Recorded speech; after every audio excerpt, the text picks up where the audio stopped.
Voilà, et les réactions à l'international continuent d'affluer. Le chef de l'ONU a salué tout à l'heure la grâce, la dignité, le dévouement d'Elisabeth II. La Maison-Blanche, de son côté, envoie, je cite, toutes ses pensées à la famille royale britannique ainsi qu'au peuple britannique. Pendant ce temps, au Canada, Justin Trudeau a rendu hommage à la reine. Je le cite, une part importante de notre histoire. On va rejoindre sur place notre correspondante Joanne Profeta qui se trouve donc à Vancouver.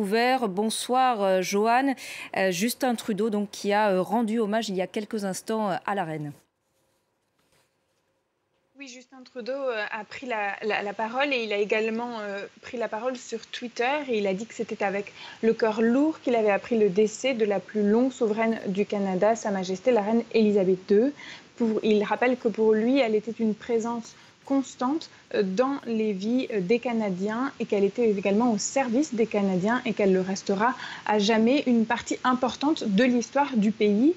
En effet, la reine Elisabeth II était la chef d'État du Canada. Elle laisse donc un héritage indéniable au pays et pour beaucoup d'experts, elle a eu un rôle important dans l'indépendance du pays et la consolidation de l'état de droit au Canada, notamment lorsqu'elle est venue à Ottawa en 1982 pour signer la proclamation de la loi constitutionnelle canadienne. 6 ans auparavant, elle avait ouvert les Jeux olympiques de Montréal.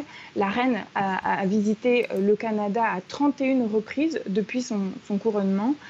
Selon toujours les experts, l'attachement des Canadiens à la monarchie britannique est peut-être plus présent dans les petites localités du pays ou dans les provinces plus conservatrices, mais en fait, elle ne laisse personne indifférent parce qu'environ 90% des Canadiens n'ont connu en fait personne d'autre, aucun autre monarque que la reine Elisabeth II.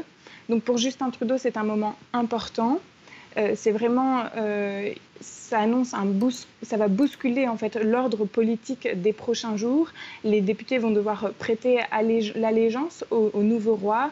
Il y a toute la nomenclature qui va devoir être changée. On va devoir passer de reine à roi dans tous les documents gouvernementaux. On s'attend à ce que les drapeaux soient mis en berne et aussi qu'un deuil national soit décrété. Merci beaucoup, Joanne, pour toutes vos précisions depuis Vancouver. Et parmi